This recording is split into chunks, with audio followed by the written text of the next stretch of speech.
Halo semuanya, saya Ferianul Rizky. Di video sebelumnya kita sudah belajar tentang pseudocode sebagai fondasi kode program.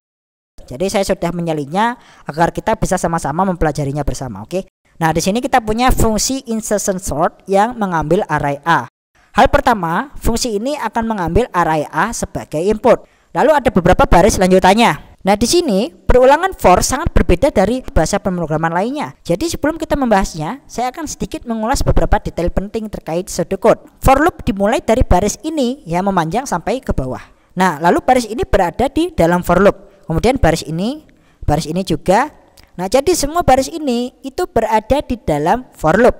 Nah, seperti inilah format penulisan pada pseudocode. Nah, ini sedikit berbeda dengan format penulisan kode pemrograman C yang biasa kita tulis dengan kurung kurawal buka dan kurung kurawal tutup, ya. Inilah yang biasa kita lakukan di C, C++ atau Java.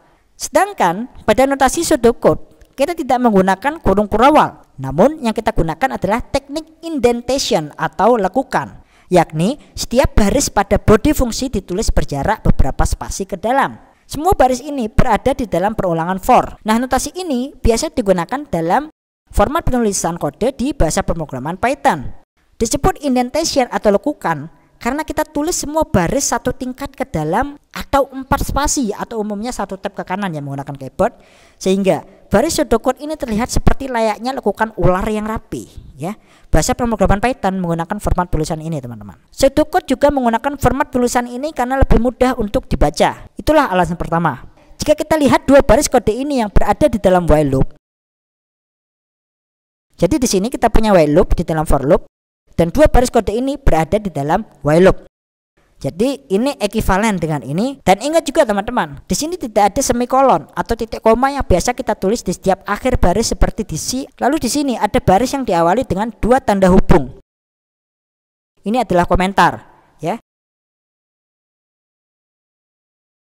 Jadi sampai pada poin ini kita sudah punya for loop, punya while loop, lalu di sini ada variabel yang kita beri nilai. Sehingga jika kita lihat semua ini, kita akan tahu bagaimana eksekusinya pada bahasa pemrograman apapun, baik itu C, C++, Java, Python, JavaScript atau lainnya, ya. Nah, di sini kita punya fungsi, lalu kita punya for loop. Semua baris ini berada di dalam for loop. Kita juga punya while loop, lalu kita deklarasikan dan menetapkan nilai ke variabel yang kita beri nama key. Lalu di sini juga ada variabel e. Lalu di sini kita beri nilai array yang elemennya AI plus 1. Lalu disimpan ke variabel key. Nah, di sini kita tidak menggunakan kondisi if else. Kita hanya menggunakan perulangan for, while, variabel, dan fungsi. Oke.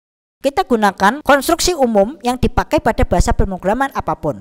Oke, jadi sampai di sini dulu untuk pembahasannya. Kita akan lanjut ke video berikutnya. Jadi terima kasih sudah menonton. Sampai jumpa di video berikutnya.